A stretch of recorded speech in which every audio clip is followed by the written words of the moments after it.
Positive and negative ഇത് രണ്ടും രാവും പകലും പോലെയാണ്. ഇത് ഇവിടുത്തെ സ്ഥിരതാമസക്കാരാണ്. ഇതിവിടെ എപ്പോഴും ഉണ്ടാവും. പെട്ടെന്ന് അങ്ങനെ തുടച്ചു മാറ്റാനൊന്നും പറ്റില്ല. അങ്ങനെ സംഭവിക്കണമെങ്കിൽ ഉൽക്കാപതനം എല്ലാം സംഭവിച്ച് ദിനോസറുകൾക്ക് വംശനാശം സംഭവിച്ച പോലെ എന്തെങ്കിലും സംഭവിക്കണം.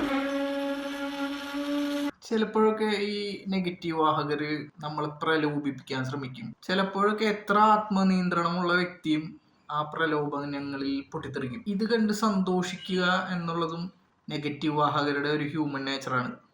നമ്മൾ ഇതിനെക്കുറിച്ചെല്ലാം പറയുമ്പോഴേ നാട്ടിൻപുറങ്ങളിലെല്ലാം കണ്ടുവരുന്ന ഒരു കാഴ്ചയാണ് കാക്ക പരുന്തിനെ അറ്റാക്ക് ചെയ്തുകൊണ്ടേയിരിക്കും. യഥാസമയം പരുന്തിനെ കാണുമ്പോഴെല്ലാം കാക്ക പരുന്തിനെ അറ്റാക്ക് ചെയ്യും. അത് കാക്കയുടെ ഒരു പ്രത്യേകതയാണ്. പക്ഷെ പരുന്തിനൊരു പ്രത്യേകതയുണ്ട്.